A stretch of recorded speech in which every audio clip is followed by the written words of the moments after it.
Welcome to a new episode of The Investing Show, in which we're looking at retirement. Now, for centuries, most people would carry on working well into old age. Even in the 20th century, you were lucky to live for another 10 years after finishing work. Nowadays, retirement can last for decades, and yet some people just seem to drift into it without really having a plan. I've been speaking to retirement planner Justin King, host of the Retirement Café podcast. He's also the author of a new book, the Retirement Café Handbook, 9 Accelerators for a Successful Retirement. I started by asking Justin why so many people fail to prepare for retirement as thoroughly as they should. Well, I think it actually happens in all types of life. I mean, we drift into being a little overweight. We drift into not being so fit as we want to be. We drift. Sometimes our relationships can drift. Life is a bit like that. And of course, this retirement phase, if you arrive at your retirement date, whatever date that is that you choose, and you just go, right, I'm ready for this. I've planned for this. I know what to expect. I know what I'm going to do. I just can't wait for this period of my life. There was a time when people would finish work and never do another day's work in their lives. But things are changing. Whichever option you choose, Justin says it's vital that you have a sense of purpose. Well, for some people, I think it is still true. But for others, they go down to part-time or they shift gears totally. We've got so many. I would say an awful lot of the retired people that I've helped retire, you could actually say they're as busy now as they were ever were when they were working. They may not be doing it for monetary reward any longer, but they've got purpose and they're fulfilled. They're working in charity. They're working in, they're helping social groups. They're looking after grandchildren. Family is important. There's so many aspects. In fact, the classic statement I have is, I don't know how I ever had time to work. To have purpose at any time in your life is hugely important. Possibly, though, of course, we have a wonderful opportunity to be really purposeful about this stage of life. So because we are no longer maybe shackled to a job that possibly didn't really stimulate us or fulfill us. It may have been that is the case, but it may not have been. There's an awful lot of people you can talk to and go, they're dreading Monday morning. And if that is the case, and I want you to then go, okay, so let's make sure that this period of life is wonderful for you. And that's going to take some planning to get, and then also to have a conversation, what would be really fulfilling, because that's what you really want in life. You want to be fulfilled. So, from a financial planning point of view, how do you start preparing for retirement? For Justin, the first thing you need to do is to take a look at your state pension. So many people go, I need to make some extra contributions. And I go, do you? Let's have a look. Right, actually, you're on target already to get a full state pension. Or you will be by the time you get to 67 or 68 or whatever your state pension age is. Now, knowing what that age is as well. I mean, people don't know that. This information is all there. But it's a bit like, as I always think, I've got a lot of cookbooks at home and they're wonderful. So all the information is there. It doesn't make me a good cook or a great chef.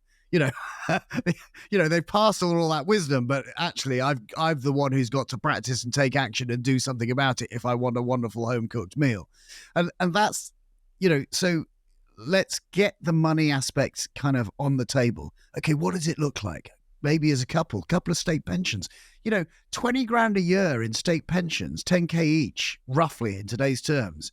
That's a huge amount of cash to make sure that you're eligible for that and that you are going to get, understand what that's going to give you.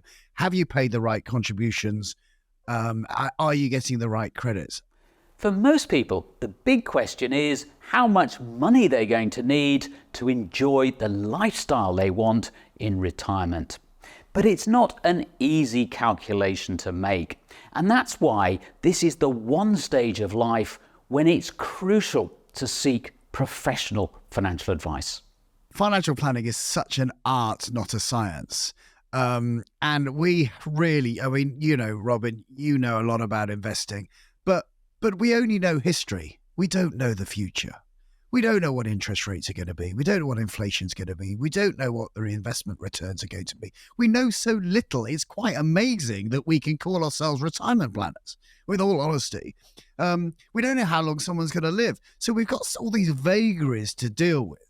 So, what we can control, of course, is how we live our lives, what we're spending, and also be possibly really conservative with our approach of what our expectations are likely to be, what our investment returns are likely to be quite negative or pessimistic about inflation. Because I just feel that we can, you put it all in a spreadsheet for 30 years. And as an ex-pilot and an ex-sailor, you get your course wrong by 1 degree and you end up in totally the wrong place if you keep on that course for a long period of time. So I want people to just be aware of the vagaries of this kind of work, and that when we're planning, at the point that you give up all your income, is a really crucial decision, and the opportunity to maybe maintain some income and to be part of something for longer. I really love the idea of part-time work for people. I think it really nourishes people. It keeps them occupied. It keeps them within something. It keeps their status. It keeps their ability to continue to contribute and to be part of the wider world, but not just that get the gold watch and leave. Another factor that makes retirement planning so complex is long-term care. Now, you may not need it. Most people die either at home or in hospital. But you could require care for a very long time, and you may even need to sell your home to fund it. Fortunately, the value of UK property has risen so greatly over the last few years that it can pay for the majority of people's care bills. Now, of course, the worst case scenario, I suppose, is that if you've got a couple you're working with, one of them needs care and one of them doesn't. One of them needs to go into residential care and one of them doesn't. So in essence, you're still continuing to pay for accommodation twice.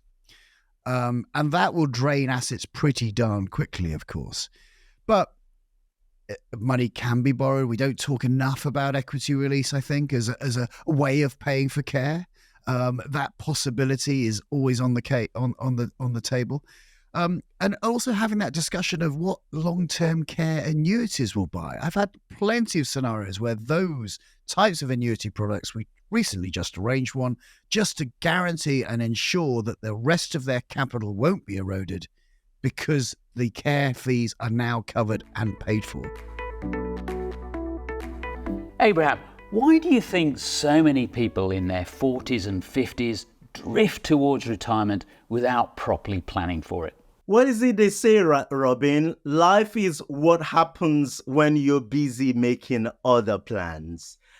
As humans, if you think about our history, we focused on seasons, right? And we can think about the next season. And in the context of this, maybe we're thinking about what's happening in the next year. So it's very, very difficult for us to think about 10 years out, 20 years out.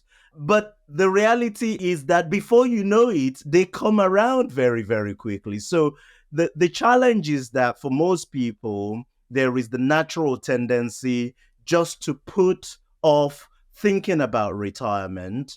And that's just the nature of who we are as humans. And so, planning for retirement is actually countercultural. And we need to start getting into the rhythm of, being able to think about the future, about what we envision our lives to be, and make plans for that. There's a tendency to focus, isn't there, on what financial planners call the accumulation phase, when we're building our personal wealth. Now, you, Abraham, have always maintained that it's just as important, if not more so, to plan for the decumulation phase, the spending stage of life, if you like. Why is that? Well, it comes down to the points that Justin alluded to, the uncertainty of investment return, the uncertainty of inflation and how prices are going to change in the future. And crucially, the uncertainty of how long we're going to live for. I'm not sure I entirely agree with Justin that it's all an art. I think there is an element of science in there, but that doesn't remove all of that uncertainty. And so the decumulation phase is trying to contend with these uncertainties, and that requires having different tools, especially when it comes to modeling how these risks might show up, and being able to prepare and plan for them. Finally, what advice would you give to people who are grappling with that all-important question I mentioned earlier? How much do I need to retire? Well, if you can, find yourself a good financial planner to actually help you address these questions.